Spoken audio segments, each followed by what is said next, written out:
사랑하는 신동아 가족 여러분, 전주대 가정 여러분, 주님의 이름으로 문안드립니다.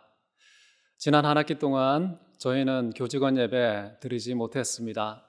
그러나 이번 학기에는 이렇게 실시간 온라인 예배로 드리게 되었습니다. 특별히 기독교의 역사 속에 참 많은 믿음의 거인들이 있었는데요. 그 중에 우리 시대와 좀 가까운 19세기 말 20세기 초반에 살았던 믿음의 거인 아브라함 카이퍼 서거 100주년이 되는 해입니다.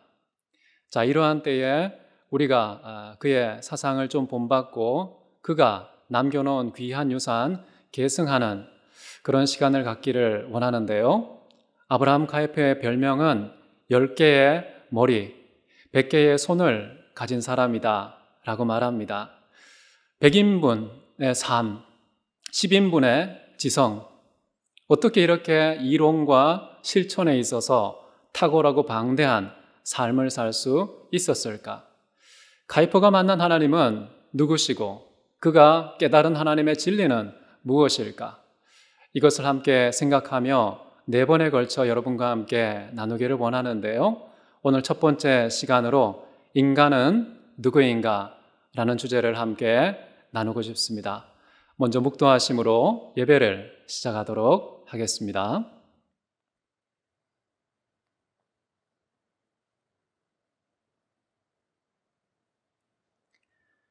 사랑과 은혜가 많으신 하나님 아버지, 우리를 아버지 하나님의 형상으로 빚으시고 이 땅의 최고의 피조물로 만들어주신 것 감사를 드립니다.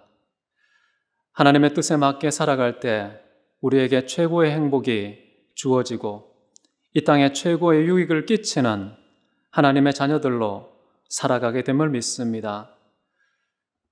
특별히 어려움 중에도 우리가 오늘 예배를 드리고자 합니다.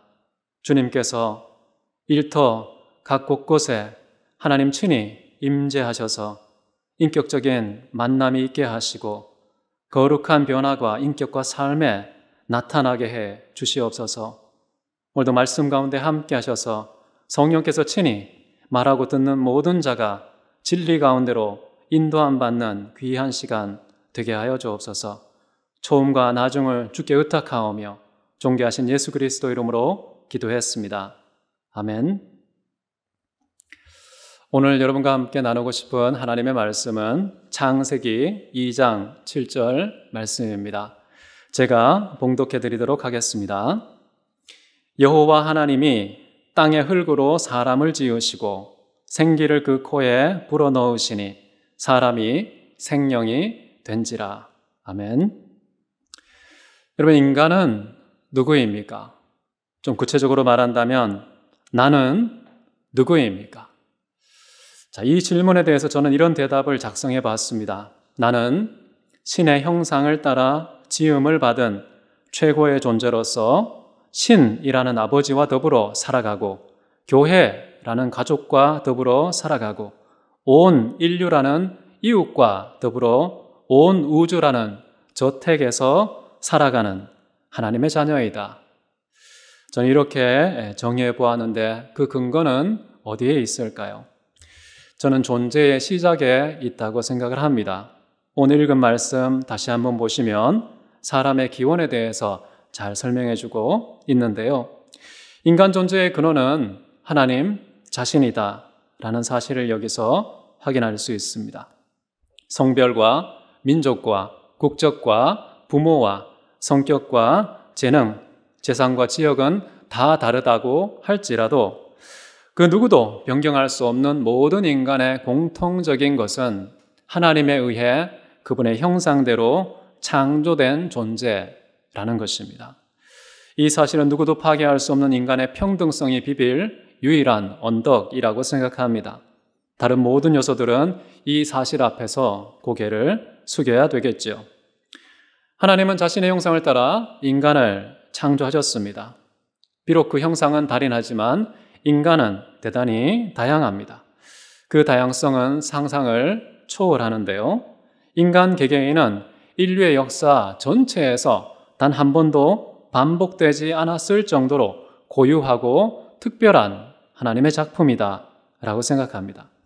읽은 말씀에서 우리는 사람을 지으실 때 하나님께서 두 가지의 재료를 사용했다라는 것을 확인할 수 있습니다. 첫 번째는 땅의 흙으로 만드셨고, 두 번째는 하나님의 생기로 만드셨다라는 것입니다. 이렇게 인간은 보이는 신체와 보이지 않는 영혼으로 구성되어 온 것이죠. 신체의 질서와 영혼의 질서를 우리는 모두 존중해야 인간다운 삶을 살아갈 수 있습니다. 그렇기 때문에 모세는 신명기에서 이렇게 기록을 합니다.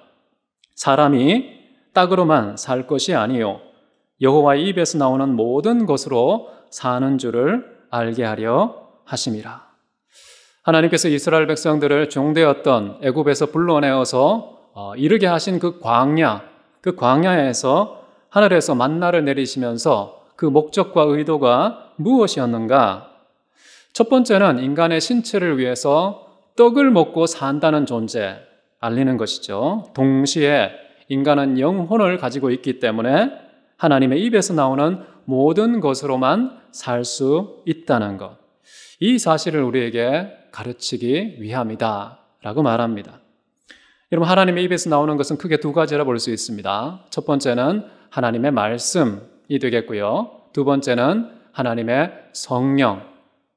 그래서 우리가 이 땅에 살아갈 때 인간답게 하나님의 형상대로 올바르게 살아갈 수 있는 유일한 수단은 단순히 떡을 먹음으로 해결되는 것이 아니라 하나님의 말씀과 성령으로 이끌림을 받아야 한다라는 것을 여기서 확인할 수 있습니다.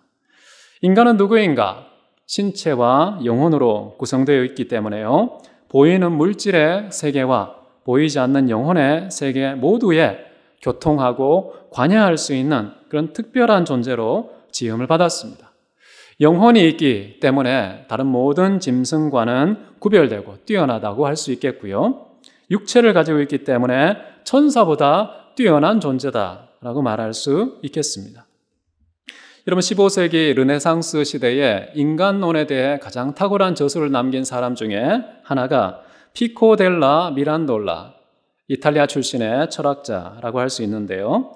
이분은 31살의 짧은 인생을 살았지만 동서방의 지성사를 두루 섭렵하고 모든 종교 사상의 문헌에도 정통했던 그런 아주 독특한 괴짜였는데요. 이분은 인간을 만물의 중심이고 온 우주의 요약이다라고 말합니다.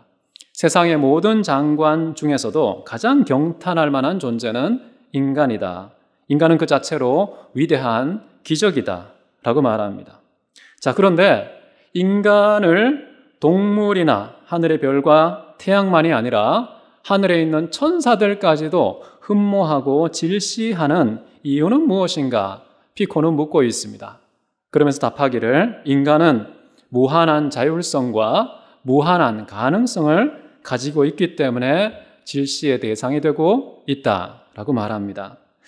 여러분, 다른 모든 피조물은요, 본질상 설정된 그런 법칙의 테두리 안에서 존재하고 살아가죠. 하지만 인간은 자유로운 의지를 따라서 본성의 테두리를 스스로 설정할 수 있는 특권을 가지고 있다. 피코의 주장입니다. 자, 이런 인간의 탁월함에 대해서 피코는 하나님께서 인간을 창조하신 직후에 했을 법한 가상의 말을 이렇게 적고 있습니다. 오 아담이여, 나는 너에게 일정한 자리도 고유한 면모도 특정한 임무도 부여하지 않았노라. 어느 자리를 차지하고 어느 몸묘를 취하고 어느 임무를 맡을 것인지는 너의 희망대로 너의 의사대로 취하고 소유하라. 자, 이러한 자유의 보존을 위해서 하나님은 인간을 천상의 존재도 아니고 그리고 지상의 존재도 아닌 사멸할 존재도 아니고 불멸할 존재도 아닌 자기 자신을 닮은 흙으로 만든 사람으로 만드셨고 자기가 원하는 대로 형상을 빚어갈 수 있는 인생의 모양을 만들어갈 수 있는 조각가로 만드셨다라고 이야기를 합니다. 식물과 다른 모든 동물들은요, 모태에서 이미 정해진 씨앗을 가지고 살아가지 않습니까? 그러나 인간은 미완의 존재로 의도된 미완성을 가지고 살아간다라고 주장해요. 만약 인간이 자기 안에 식물의 씨앗을 심는다면 그냥 식물처럼 생존하는 인생을 살겠죠. 동물의 씨앗을 심으면 동물처럼 본성에 순응하는 삶을 살 것입니다. 만약에 천사의 씨앗을 심으면 천사처럼 이성을 만지작거리면서 살겠죠. 그러나 하나님의 씨앗을 심으면 하나님의 아들처럼 가장 거룩하게 진리를 따라 살아갈 수 있다라고 주장을 했습니다.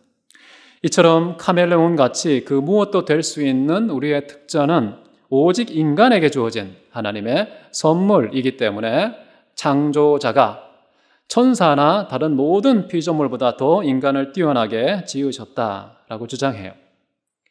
피코의 주장에서 우리는 받아들일 수 있는 것도 있고 받아들일 수 없는 것도 참 많이 있는데요.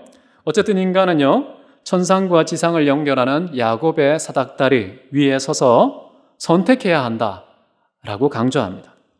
만약에 사다리에서 올라가면 천사보다 더 높은 권능과 고매함을 얻을 것이고, 만약에 사다리에서 내려가면 짐승의 욕망과 식물의 배부름에 만족하는 그런 인생으로 전락할 것입니다. 자, 피코의 인간 개념 핵심은요, 최고의 피조물과 최악의 피조물 사이에서 인간은 결정권을 자율적으로 행사할 수 있는 특권을 가지고 있다라고 주장하는 것이 아주 특이한 내용입니다. 여러분, 우리가 선택해야 될 인생은 어떤 것일까요? 여러분, 성경은 인간이 하나님의 형상을 따라 만들어진 존재라고 말합니다. 존재의 근원이 하나님께 있죠. 그래서 하나님, 그 하나님과 연관될 때에만 인간의 가치와 존엄성이 보존되고, 우리는 더 이상 그 가치 아래로 내려가서는 안 되는 그런 인생으로 부름 받았다는 것. 만약에 우리가 하나님께 연결되지 않는다면 그런 부르심에 합당한 그 가치 이하로 떨어지는 인생을 살 수밖에 없다는 점 기억하면 좋겠습니다. 참, 하나님께서는 인간을 만드신 다음에 우리에게 베푸신 것이 너무나도 많은데요. 하나님께서는 모든 천지를 인간을 위해서 지으셨다라고 말합니다. 하나님은 그렇게 태초에 아담과 하와에게 거대한 신혼집, 천지를 주셨는데요. 여러분, 두 사람이 살기에 15평이면 만족하지 않습니까? 네, 그럼에도 불구하고 에덴 동산 중앙에 있는 한 뼘의 그린벨트 외에는 지구 전체를 구석구석 땅끝까지 주거지로 삼을 수 있도록 선물로 베푸셨다. 혼수품은 뭘까요? 이 땅에 존재하는 모든 만물이 혼수품이라고 볼 수 있습니다. 그 신혼집에는 아름다운 조명도 있는데요. 낮에는 태양이, 밤에는 달과 별들이 조명을 담당하고 있습니다. 하루 24시간 조명의 밝기는 지루하지 않도록 매 순간 달라지죠. 천장의 새파란 그런 색상도 수시로 변합니다. 그들이 살고 있는 정원의 조경 상태도 계절에 따라서 얼마나 아름답게 모양을 바꾸는지 모릅니다. 이렇게 거대하고 황홀한 그런 환경을 이미 주셨음에도 불구하고 하나님께서는 이곳이 여전히 좁다고 생각을 하셨는지 훨씬 더 넓은 거지를 너희에게 줄 것이다 라는 공약까지 하셨습니다. 요한복음 14장 2절 3절 보시면요, 내 아버지 집에 거할 곳이 많도다. 내가 너희를 위하여 거처를 예비하러 가노니 가서 너희를 위하여 거처를 예비하면 내가 다시 와서 너희를 내게로 영접하여 나 있는 곳에 너희도 있게 하리라. 도대체 인간이 누구길래 이 땅 전체를 주거지로 주었음에도 불구하고 여전히 좁다고 생각하셔서 아버지 집에 더 크고 넓은 그런 주거지를 마련하고 있다. 이렇게 주장하시는 그런 우리를 향하신 하나님의 사랑과 뜻은 어디에 있는 것인지. 여러분, 4, 5세기에 활동했던 교부 아우구스티누스는요, 존재의 질서를 이렇게 말합니다. 가장 위에 하나님이 계시고 그 다음에 인간이 있고 그 다음에 자연이 있다. 하나님은 찬양의 대상입니다. 경배의 대상입니다. 인간은 사랑과 존중의 대상이라는 것이죠. 자연은 사용의 대상이다 라고 설명합니다. 하나님을 기뻐하고 경배하지 않고 오히려 이용하려고 하면은 존재의 질서가 무너지겠죠. 인간을 사랑하고 존중하지 않고 오히려 누군가를 숭배한다든지 자기의 이득을 위해서 악용한다든지 그러면 또 존재의 질서가 무너지고 자연을 사용의 대상으로 보지 않고 숭배를 하거나 오히려 인간을 도구로 삼아서 취하려는 생의 목적으로 삼게 되면 존재의 질서는 왜곡되고 심각한 부작용이 뒤따를 것입니다. 하나님은 신으로 대하고 인간은 인간으로 대하고 자연은 자연으로 대하는 것, 이것이 본래적인 질서의 보존이라는 것이죠. 여러분, 시인은 이 세 가지 존재의 질서를 아래 위 개념으로 이렇게 설명을 합니다. 시편 8편인데요. 사람을 주님보다 조금 못하게 하셨으나 영화와 종기로 관을 씌우셨고 주의 손으로 만드신 것을 다스리게 하시고 만물을 그의 발 아래 두셨도다. 자, 이 말씀에 의하면 인간은 그 권위와 가치와 존엄성에 있어서 만물과 하나님 사이에 위치한다는 것을 확인할 수 있죠. 근데 특이한 것은요, 인간이 하나님에 비해서 조금 못하다라는 표현입니다. 여러분, 인간은 유한하고 하나님은 무한하지 않습니까? 인간은 일시적인 삶을 살고 하나님은 영원하지 않습니까? 인간은 마치 안개와 같고 먼지와 같지만 하나님은 하늘들의 하늘보다 크고 위대하신 분 아닙니까? 격차가 어마어마한데도 불구하고 조금 못하게 하셨다라는 말씀을 하는 것이 우리에게는 쉽게 납득이 되지 않습니다. 그런데 이렇게 될 수 있는 비결이 있다면 바로 영광과 존귀의 면류관, 하나님 자신을 우리의 머리에 씌워 주셨기 때문이죠. 예수 그리스도는 우리의 머리가 되십니다. 최고의 면류관이 되시죠. 그렇기 때문에 하나님과 동행하고 연합하면요, 이 면류관 때문에 하나님보다 조금 못한 존재가 되지만 그러나 하나님을 멀리하면 어떻게 될까요? 우리는 짐승의 또는 식물의 인생으로 추락할 수밖에 없다는 것입니다. 자, 사람들은요, 이렇게 놀라운 존재의 가치와 존엄성을 갖고 있음에도 불구하고 주변의 평가에 쉽게 휘둘리는 그런 경향이 있습니다. 여러분, 인간의 존재의 가치와 존엄성을 평가하는 기준, 평가할 수 있는 자격자는 누구일까요? 내가 나를 판단할 수 있습니까? 내가 너를 판단할 수 있습니까? 그것이 과연 정당한가 했을 때에 정당하지 못하다는 것입니다. 인간은 이 세상에 그 무엇에 의해도 존재의 무게와 가치를 평가받을 수 있는 그런 존재가 아닌 최상위의 존재이기 때문이죠. 여러분, 이 땅에는 인간의 적법한 평가자가 없습니다. 성경에 의하면 오직 하나님 자신만이 평가의 자격자가 되시고 그 기준은 하나님의 형상이라고 말합니다. 그래서 여러분, 진정한 인간은요, 자연 앞에서의 인간이 아닙니다. 사람 앞에서의 인간, 천사 앞에서의 인간이 아니라 오직 하나님 앞에서 내가 누구냐, 그것이 바로 진짜 인간이라는 것이죠. 자, 이렇게 자격을 갖고 계신 하나님의 평가는 어떤 것일까요? 성경에 보면은 보시기에 심히 좋았더라 라고 말씀을 하십니다. 자, 이런 평가를 뒤엎을 만한 그런 권리나 자격을 가진 다른 존재는 없습니다. 그렇기 때문에 결코 취소되거나 변경될 수 없는 불변의 선언인 것이죠. 심히 좋았더라. 번복할 상위법도 상고심도 없는 최종적인 평가라고 보시면 되겠습니다. 만약에 다른 입장을 표명한다는 것은 신의 평가에 도전장을 내미는 것과 같은 것으로 간주되겠죠. 자, 다른 평가는요, 사실이 아닙니다. 하나님의 평가만이 참된 것이기 때문에 다른 사람의 나에 대한 평가에 대해서 쉽게 상처를 받거나 위축되지 마시기 바랍니다. 여러분, 성경은 인간이요, 천하보다 귀한 존재라고 말합니다. 마가복음 8장인데요. 사람이 만일 온 천하를 얻고도 자기 목숨을 잃으면 아무런 유익이 없느니라. 여러분, 하나님과 천하 만물 사이에 인간이 위치하기 때문에 당연한 평가 아닙니까? 인간은 언제나 다른 모든 가치보다 뛰어납니다. 수단이 아니라 목적이 된다는 거 잊지 않으면 좋겠습니다. 여러분, 한 사람이 돈보다 귀합니다. 승진, 합격, 취업보다 귀합니다. 결혼이나 업적보다 귀합니다. 전통과 도덕도 인간을 위해서 있는 것입니다. 여러분, 기독교 안에서도요, 안식일 누구를 위해서 있습니까? 하나님이 친히 예수님을 통해 말씀하시기를 사람이 안식일을 위해서 있는 것이 아니라 안식일이 사람을 위해 있다라는 것이죠. 그래서 혹시 예배를 보다가도 형제와 화목하지 못한 일 발생하면 어떻게 해야 됩니까? 당장 예배를 멈추고 형제에게 먼저 가서 화목하고 난 후에 예배를 드리라 라고 말하죠. 하나님께서 인간을 사랑하시기 때문에요, 6일의 창조와 7일째의 안식, 이 모든 것이 인간을 위한 하나님의 선물로 주셨다라고 성경은 가르치고 있습니다.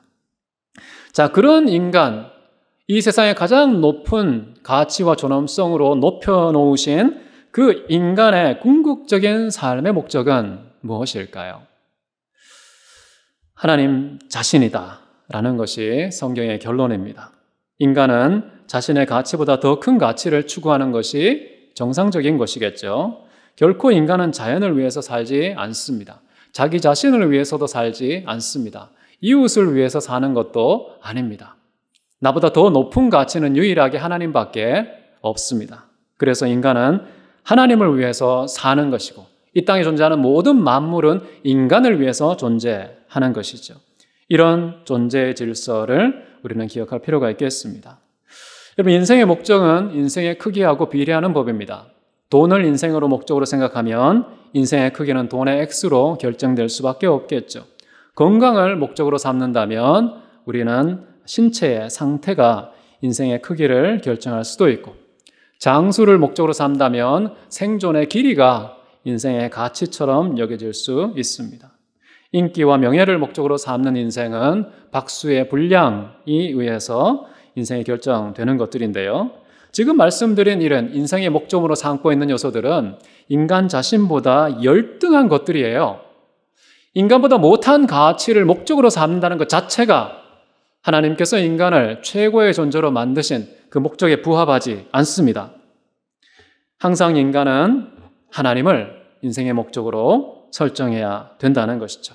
인간보다 못한 것들이 인생의 크기를 결정하는 것은 부당한 일입니다. 먹든지 마시든지 무엇을 하든지 하나님을 위해서 한다면 최고의 인생을 살아갈 수 있을 것입니다. 성경에 의하면 하나님은 우리를 가장 사랑하는 존재라고 말합니다. 어떤 시인은 이 사실이 너무나도 벅차서 의문문 형태의 탄성을 내뱉었는데요. 시편 8편 4절에 보면 사람이 누구길래 주께서 그를 생각하며 인자가 누구길래 주께서 그를 돌보아 주십니까? 하나님은 나의 전부를 나 자신보다 더 잘 아시는 분입니다. 몸에 앉고 일어섬도 아시고요. 내 혀의 모든 단어들도 아시고, 언어가 출고되기 전에 마음의 생각 덩어리까지 정확하게 읽어내시는 분입니다. 태양이 눈을 평생 감고 있더라도, 온 세상을 캄캄함이 덮고 있다고 할지라도 하나님의 시야는, 우리를 관찰하고 응시하는 하나님의 눈동자는 가리지 못합니다. 이것은 밤과 낮이 하나님께는 동일하기 때문이죠. 빛과 흑암이 그에게는 아무런 차이가 없습니다. 심지어 졸지도 않고 주무시는 법도 없습니다. 그런 하나님께서 지극히 사소한 우리의 발걸음 하나까지 놓치지 않으시고 매 걸음마다 하나님의 영광과 거룩으로 호위해 주시고 계신다는 겁니다. 우리가 아무리 깊은 곳으로 도망간다 할지라도 그 절망의 무적행 속에서도 하나님께서는 우리와 함께 하시고, 외곽이기 때문에 누구도 동행할 수 없는 그 고독의 십지로 우리가 스며들어 간다 할지라도 여전히 거기에 안식의 자리를 펴시고 거룩한 곁을 내어주시는 분입니다. 모든 사람이 나를 외면하고, 모든 사람들이 나를 무시하고, 모든 사람들이 거부하고 공격하고 따돌려도 하나님은 마지막 순간까지 우리를 떠나지 않으시는 분입니다. 내가 존재의 옷을 입기 이전에 이미 하나님께서는 하늘의 육아일지 속에서 나의 일대기를 다 기록하여 설레는 마음으로 요람에서 무덤까지 매 순간마다 눈길을 떼지 않으시는 분입니다. 나를 향한 하나님의 생각에 대해 시인은 이렇게 고백합니다. 주의 생각이 내게 어찌 그리 보배롭고 그 수가 어찌 그리 많은지요. 내가 세려고 할지라도 그 수가 모래보다 많습니다. 내가 깰 때에도 여전히 주와 함께 있나이다. 나는 의식이 있으나 없으나, 잠이 들었으나 안 하나 언제나 하나님께서 동행하시며 나에 대한 그 무수한 모래알보다 더 많은 생각을 갖고 계신 그 뜨거운 사랑, 이런 사랑을 누구에게 받을 수 있을까요? 그런데 이런 사랑을 만약에 받는다면 이 세상에서 절망할 사람이 누가 있을까요? 여러분, 이 세상에 존재하는 모든 존재들은 각각 하나님께서 인간을 얼마나 사랑하고 계신지 어쩌면 우리에게 보내시는 편지의 한 문장 한 문장이 아닐까 생각합니다. 기원전 7세기 초에 활동했던 스바냐 선지자는 하나님의 이 애절한 우리를 향한 사랑을 이렇게 표현합니다. 스바냐 3장 17절인데요. 그가 너로 말미암아 기쁨을 이기지 못하며 너를 잠잠히 사랑하고 너를 말미암아 즐거이 노래하며 기뻐하시리라. 여러분, 아무것도 아닌 나 때문에 하나님께서는 전능하심에도 불구하고 그 기쁨에 압도되어서 노래까지 부르신다.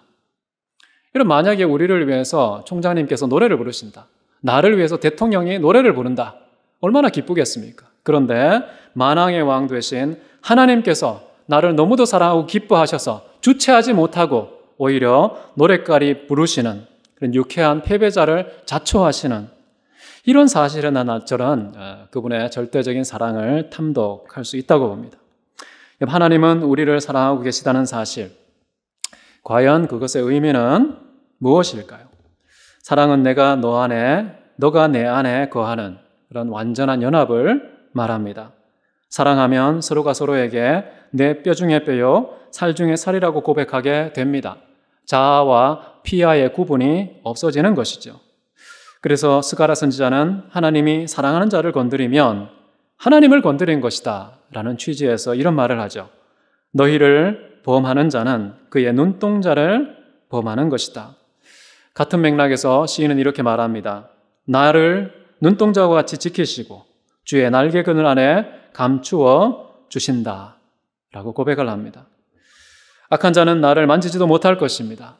나의 머리털 한 올리라도 상하게 하지 못한다라는 것이 예수님의 성경의 선언입니다. 여러분, 누구의 사랑을 받고 있느냐가 가치를 결정하지 않습니까? 하나님께서 나를 사랑한다는 것은 하나님이 우리를 존재를 섞어서 하나 되기를 원하신다는 뜻인데 지극히 위대하고 거룩하고 높으신 하나님이 정말 만물의 찢기와 같은 우리와 섞여서 하나가 되신다는 이 사실에 의해서 우리 인생의 가치와 존엄성은 하나님만큼 높아질 수 있는 특권과 은혜가 주어지는 것이죠. 하나님 위에 다른 사람의 사랑을 받는 거 좀 주의할 필요가 있습니다. 유유상종 아닙니까? 도둑들의 사랑을 받는 사람도 있습니다. 어떤 사람은 깡패의 사랑을 받는 사람도 있겠죠. 그런 사람들은 뭔가 우리 인생에서 유사성을 발견했기 때문에 사랑하는 것 아니겠습니까? 그러나 하나님의 사랑을 받는다는 것, 그것은 인간의 가치가 신적인 차원까지 높아짐을 의미하는 것입니다. 나는 누구인가? 인생은 무엇인가? 인류의 역사에서 한 번도 효력이 소멸된 적이 없는 이 질문에 우리는 과연 어떠한 답을 가지고 사느냐? 그 답이 바로 우리의 인생을 좌우하는 것 같습니다. 오늘 첫 번째 시간, 인간은 누구인가? 오늘 말씀 속에 여러분은 어떤 해답 가지고 계십니까? 다 함께 기도하겠습니다. 인간을 짐승이나 벌레의 형상으로 만들지 않으시고 하나님의 거룩한 형상으로 빚어주셔서 감사를 드립니다. 그런데도 우리는 짐승처럼 본능으로 살아가고 벌레처럼 땅바닥에 붙어 무질서한 삶을 살아갈 때가 많습니다. 주님의 아름다운 진리를 따라 하나님 아버지의 자녀답게 살기를 원합니다. 우리의 발 아래에 두고 다스리게 하신 그 만물에 얽매여 살아가지 않게 하시고 만물을 신처럼 떠받들며 살지 않게 하시고 오직 주님만을 찬양하며 거룩하신 주님과 동행하고 동거하는 최고의 삶을 살아가는 저희들 되게 해 주옵소서. 이러한 삶으로 이웃에게 우리가 최고의 선물로서 살아갈 수 있도록 축복하여 주옵소서. 사랑하는 신동아 학원의 모든 가족들, 그런 삶의 수혜자가 되게 하시고 온 세상에 그런 삶의 증인과 공급자가 되기를 간절히 소원하며 존귀하신 예수 그리스도 이름으로 기도드렸습니다. 아멘.